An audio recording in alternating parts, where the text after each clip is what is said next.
Alhamdulillahirrahmanirrahim. Puji syukur kita panjatkan kehadiran Tuhan Yang Maha Esa, Allah Subhanahu wa Ta'ala.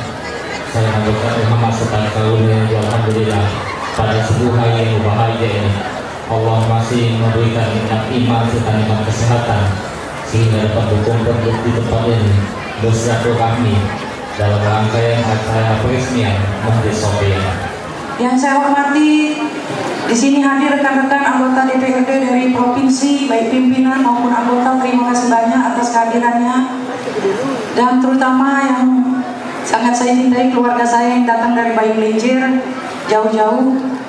Alhamdulillah di sini ada pengganti orang tua saya bisa hadir dan masih sehat. Dan Bapak Ibu sekalian yang hadir pada hari ini, mohon maaf mungkin tidak bisa saya sebutkan satu persatu. Saya tidak pernah menyangka pada sampai titik ini. Saya berharap masjid ini, doa saya setiap saat dalam sujud, dalam setiap doa saya hanya ingin masjid ini makmur, hanya ingin makmur dengan jamaah, hanya ingin makmur dengan kegiatan-kegiatan ibadah. UAS, mohon maaf kalau saya Abed sering minta UAS ke sini. Siapa lagi yang bisa mengumpulkan jamaah sebanyak ini kalau bukan UAS? Jadi UAS bukan hanya UAS saja yang pengen memberikan yang terbaik untuk ibunya. Karena terus terang saya membangun masjid ini juga terinspirasi oleh UAS. Dulu pada saat musim corona karena tidak punya pekerjaan, artinya kita semua sibuk mengurus yang sakit, akhirnya kita mulai terpikir untuk akhirat. Pada saat itu saya mengajak adik saya Prima ngobrol, Prim, saya kepengen bangun masjid. Lalu Prima langsung, yuk kalau mau bangun masjid contohlah UAS. Ia membangun masjid untuk ibunya, ia membangun yayasan untuk ibunya. Akhirnya saya terus belajar mencari informasi. Bismillahirrahmanirrahim, saya punya rumah yang pada saat itu ibu saya bilang rumah pertama saya, jangan sekali-sekali rumah ini dijual. Tapi saya berpikir dari mana saya membangun masjid ini. Akhirnya saya jual harta yang saya dapat waktu ibu saya masih hidup. Saya sedekahkan semuanya untuk ibu saya. Banyak orang bilang, banyak orang melihat saya membangun masjid, semua bilang, oh Masya Allah anak berbakti. Tapi ketahuilah, jika saya hari ini saya mau jujur, sebenarnya saya membangun ini justru ingin menebus rasa kurang berbakti saya terhadap ibu saya selama ini. Jadi beruntunglah mungkin di sini masih ada ibunya yang masih hidup. Sebenarnya mungkin masih waktu ibu saya itu mungkin banyak yang bisa saya lakukan waktu, tapi seakan terlewat oleh dunia dan kadang-kadang kita mencita-citakan bahwa dunia ini kita gapai untuk membahagiakan orang tua. Tapi begitu kita gapai satu persatu dunia ini, orang tua kita ternyata tak ada lagi kebanggaan yang bisa kita tunjukkan. Jadi jangan bilang saya anak yang berbakti. Justru saya membangun masjid ini untuk menebus rasa kurang berbakti saya. Mudah-mudahan dengan masjid ini akan mengalir pahala untuk kedua orang tua saya. Satu pesan saya pada saudara-saudaraku semua, jika masih ada ibu, jika masih ada ayah, berbaktilah, luangkan waktu. Tidak ada penyesalan yang bisa menebus walau seluruh harta pun kita korbankan. Waktu yang terbuang. Mungkin itu yang bisa saya sampaikan. Mudah-mudahan masjid ini membawa kemakmuran. Silahkan pergunakan sebesar-besarnya untuk masyarakat Gandos masjid ini, untuk ibadah, untuk pengajian, untuk anak-anak sekolah. Saya akan dengan senang hati, tidak akan membatasi, tidak akan memagar, tidak akan mengunci masjid ini. Yang akan menikah pun saya persilahkan, asal jangan menikah lagi. Tapi kalau itu onyo setuju tak apa-apa. Mungkin itu yang bisa saya tambahkan. Sekali lagi terima kasih banyak atas kehadirannya. Lebih dan kurang saya mohon maaf. Kepada Allah saya mohon ampun. Assalamualaikum warahmatullahi wabarakatuh. Waalaikumsalam warahmatullahi wabarakatuh. Cici ngomong Aku kalau Ustaz Somad, Ustaz Uwas tidak datang, aku tak nangis seminggu. Datang Ustaz Somad, aku tak payah main. Kalau aku yang ngancam. Aku kalau Ustaz Somad tidak datang, aku nak nangis setengah bulan. Nangis lah, aku nak nangis dia. Boleh bengkak ya waktu aku ini. Baik Bapak Ibu yang kami hormati, selanjutnya akan kita dengarkan bersama sambutan dari yang sama-sama kita hormati dan kita banggakan, Wakil Gubernur Sumatera Selatan, Bapak Haji Mawadi Yahya. Disilakan. Mohon maaf Pak, saya mewakili Pak Gubernur. Yakinnya Pak Gubernur akan hadir karena keadaan kesehatan terlalu seperti itu. Beliau menyampaikan salam Pak Kiai Habib Somad dan seluruh masyarakat yang hadir. Tentunya Bapak Ibu sekalian tidak ada lain, saya kira kami khususnya atas nama pemerintah Provinsi Sumatera Selatan, atas nama rakyat Sumatera Selatan, doa kami tidak ada lain, semoga nantinya di Sumatera Selatan ini Pak Ustaz tumbuh, yaitu nantinya Kartika Sandra Dewi yang akan datang berkali-kali banyak akan adanya Pak. Akan mendirikan masjid yang luar biasa ini Pak. Ruangan itu ini semuanya di kaca, nanti diberikan nasi Bapak Ibu sekalian, mungkin di luar juga tidak perlu barangkali. Ini doa kami, mudah-mudahan nantinya Bapak Ibu sekalian amal ibadah daripada itu perjuangan, yaitu saudari kita Kartika Sandra Dewi tentunya dalam salah satu pengabdian kepada keluarganya, kepada ibundanya. Tapi mudah-mudahan semoga semua dosa ibundanya dapat diampuni oleh Allah Subhanahu wa taala, nanti amal ibadahnya dapat diterima di sisi Allah Subhanahu wa taala. Bapak Ibu yang kami hormati, sejaknya akan kita dengarkan terlebih dahulu ceramah pengantar yang akan disampaikan oleh yang sama-sama kita hormati Ustaz Thomas Ali. Disilakan. Assalamualaikum warahmatullahi wabarakatuh. Allahumma salli wa sallim wa barik ala sayyidina Muhammad wa ala alihi walhamdulillahi rabbil alamin. Rabbi a'udzu bika min hamadatis syayatin wa a'udzu bika rabbi yahdurun ma ba'du. Rabbi israh li sadri wa yassir li amri wa hlul 'uqdatam min lisani yafqahu qawli. Rabbi zidna ilman wa zidna ilman wa zidna ilman. Shadaqallahu al-azim. Jadi 4 hari kami sama Habib Mahdi ngilang dari Palembang awal buas tausiah di Pangkal Pinang. Ini luar biasa, setiap malam balik jam 2, tiap malam balik jam 2. Sehari ngisi ceramah 4 kali was. Satu tempat ke tempat lain kurang lebih 3 jam. Jadi jika Ustaz Habib Somad baterainya lebih hebat dari Al-Kalin. Suaranya udah habis-habis, luar biasa nih. Tapi yang hebat dari keduanya ini, terutama Yu Cici ini, aku tanya rumah Yu di Palembang di mana? Aku tanya sama Yu Cici, Yu rumah Yu di mana di Palembang ini? Dah ganti Ustaz. Yu Cici ini ganti rumah di Palembang, Bapak, Ibu. Kalau kamu kan mungkin sudah punya rumah yang megah, sudah punya rumah yang hebat, baru nak goyor bangun masjid. Ini tak ganti rumah di Palembang, Bapak, Ibu, tapi bangun masjid yang megah luar biasa seperti ini, Pak. Tak terbayang mana. Man bana masjidan lillah banallahu lahu baitan fil jannah. Siapa yang bangun rumah Allah ini, kata Rasulullah, dibangunkan Allah rumah yang megah di surganya Allah Subhanahu wa taala. Beliau persembahkan masjid yang megah ini, subhanallah, untuk ibu tercinta. Kenapa masjid-masjid ini banyak sepi? Mal-mal itu bisa rame. Mohon maaf yuk, di masjid ini terlalu banyak larangan. Tak boleh ngecas HP, tak boleh mandi, tak boleh tidur, tak boleh galau. Paman segala serba tak boleh. Di mana mereka ini nak ngajak kenyau? Maka saya pesan sama Yu Cici, tidak usah tulis-tulis dilarang ini dilarang itu, biarlah nak ngecas HP, cocok kelah berapa buatnya niat.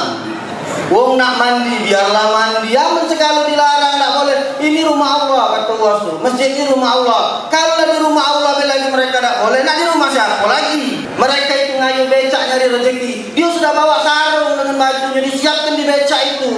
Nah mereka nak sholat Jumat nak mandi dulu, baru nak mandi. Di masjid ada tulisan dilarang mandi. Orang mereka tuh sholat luar biasa, kan lemak dengar suaranya ini, kadangan masjid lah jahat, suaranya jahat, yang ceramah jahat. Kalau ini kan sedap, nah masjidnya bagus, suara bagus, yang ceramah bagus. Dan jadi lagi kita dengar puas ya. Assalamualaikum warahmatullahi wabarakatuh. Iya, Najib sebelum puas sampaikan tausiah Bapak Ibu Cici ini milad ya. Jadi pas serempian masjid beliau ini hari lahir beliau. Sebenarnya besok hari lahir beliau, tapi karena UAS datang 5 juta hari ini.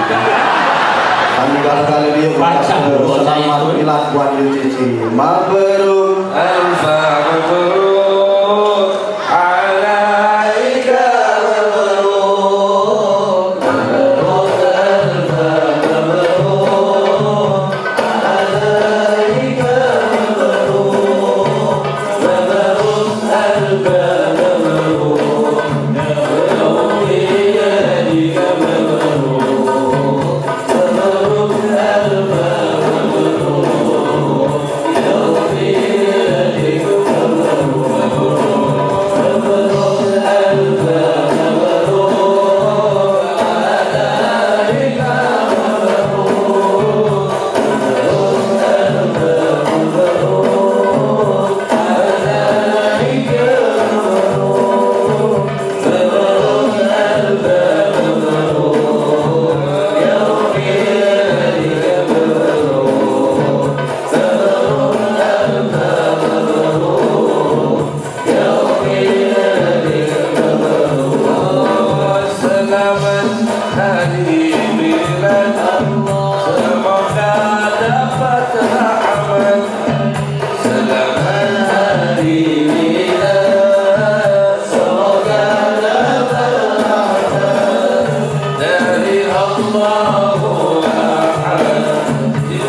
Suatu kebanggaan bagi kami di tengah kesibukan dan kepadatan jadwal yang sama-sama kita hormati dan kita banggakan Gubernur Sumatera Selatan hadir di tengah-tengah kita. Selanjutnya akan kita dengarkan bersama tausiah yang akan disampaikan oleh yang sama-sama kita hormati Ustadz Abdul Somad. Disilakan.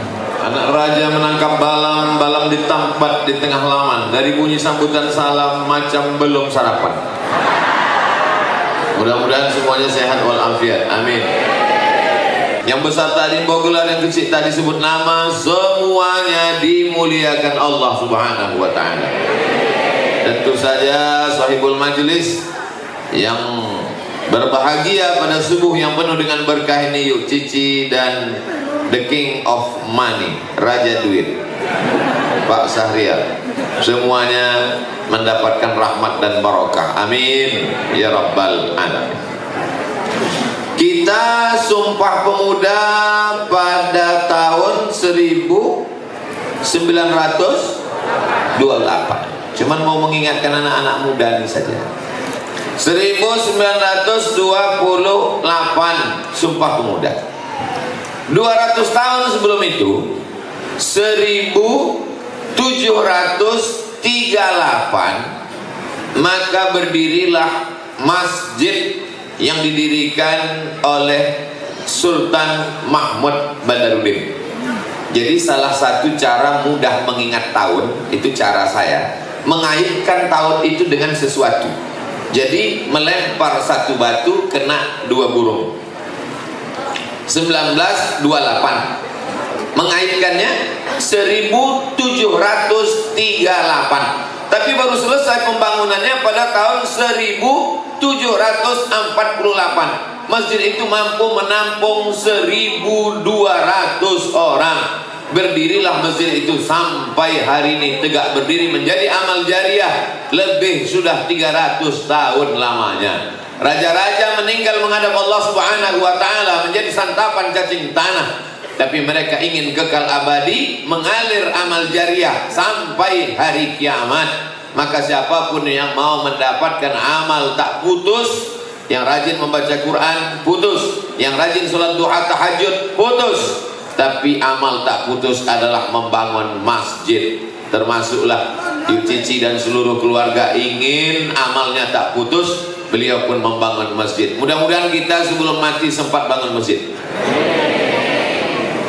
Lalu kemudian masih tahun 1700 1762 ada seorang sultan namanya Sultan Abdul Jalil.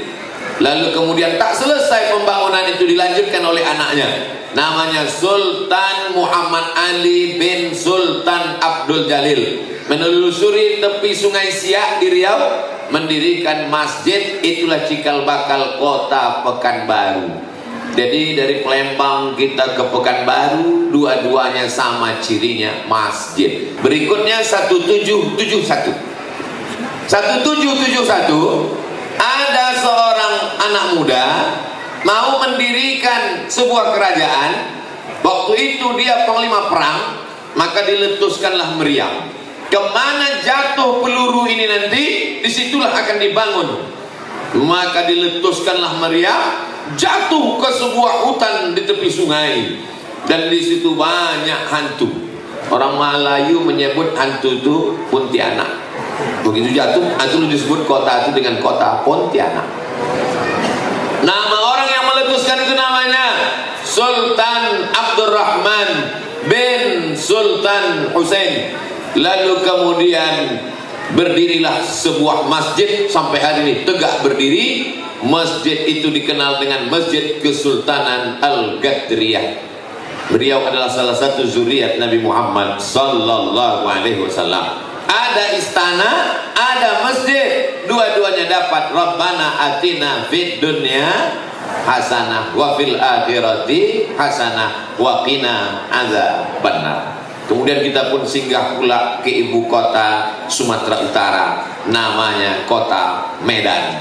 Kalau kita melewat di Jalan Sisingamangaraja, ada satu masjid yang tegak, cantik, indah berdiri, dan arsitekturnya mengkombinasikan antara tiga, Arab, Eropa, dan Turki. Masjid itu bernama Masjid Al-Masun, dibangun oleh seorang sultan namanya Sultan Ma'mun Al-Rashid pada tahun 1906. Baru selesai pada tahun 1909. Selama 3 tahun dan umurnya sudah lebih 1 abad. Ada yang unik dengan masjid itu, di samping arsitekturnya, istana di seberangnya dibangun 300.000 sak semen. Sedangkan masjid itu dibangun 1 juta sak semen. Sultan ingin nanti kalau dia mati menghadap Allah Subhanahu wa taala, ditanya Allah, mana yang lebih kau muliakan, rumahmu atau rumahku? Maka Sultan Melayu itu bisa menjawab, rumahku cuma 300.000 sak semen, tapi rumah engkau 1 juta sak semen. Bayangkan di awal-awal kemerdekaan, kita masih menghadapi Belanda, Jepang, komunis, PKI. Di tengah hiruk pikuk bangsa, beliau mendirikan masjid, dan arsiteknya adalah seorang non-muslim. Berdiri sampai hari ini menjadi simbol kebinekaan. Rezim berganti, musim berubah. Datang orde lama, tumbang, muncul orde baru, hilang, naik reformasi. Zaman boleh berganti, rezim boleh berubah, tapi ada yang kekal abadi. Apa dia? Masjid Istiqlal. Selagi masih ada kekuasaan, selagi tanda tangan kekuasaan masih laku, selagi masih jadi Kapolda, selagi masih jadi gubernur, selagi masih jadi wali kota, selagi masih jadi panglima, bangunlah masjid. Betul. Pembangunan masjid ini ada 3 unsur di dalamnya. Namanya yang pertama idarah, yang kedua imarah, yang ketiga riayah. Idarah itu adalah pengurus masjid, ketua, sekretaris, bendahara, bagian ibadah, bagian nyambut tamu, bagian seksi-seksinya ini. Maka itu semua diatur dengan manajemen yang baik. Memang masjid ini punya Allah, tapi ada manusia yang mengurusnya. Beruntung orang yang bangun masjid di pinggir jalan raya. Kenapa? 24 jam tak pernah kosong. Berapa kali kita mampir di masjid, mampir masjid. Dibuatkan catatan oleh malaikat, mampir ke masjid, singgah ke masjid. Keterangan kencing.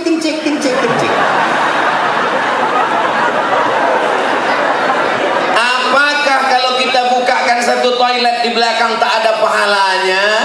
Man yassara an mu'sirin yassarallahu anhu yaumal qiyamah. Siapa yang memudahkan urusan orang, dimudahkan Allah pula urusannya pada hari kiamat. Imarah ini urusannya bagaimana masalah ibadah. Siapa yang jadi imam, maka dari mulai muazzinnya, penceramahnya, pengajiannya, hari Senin malam Selasa akidah, Selasa malam Rabu fikih, Rabu malam Kamis akhlak, Kamis malam Jumat tak ada pengajian, wirid yasin. Yang ketiga namanya riayah. Bagaimana toiletnya? Itu toilet. Bagaimana keran airnya, ini bagaimana kenyamanan yang bersifat hardware, bagaimana toiletnya. Kadang di tempat teman tetangga sebelah kawan kita itu bertanya kita ke security, pak, toiletnya di mana ya? Tak tahu kita tempat toilet, tapi kalau udah datang ke masjid tak perlu tanya, tarik aja nafas panjang, langsung tahu di mana toilet. Padahal Islam mengajarkan at-tahuru syatrul iman, suci itu setengah iman. Kenapa Ustaz Somad tadi selesai sholat zikirnya jahar? Subhanallah, subhanallah, subhanallah, alhamdulillah.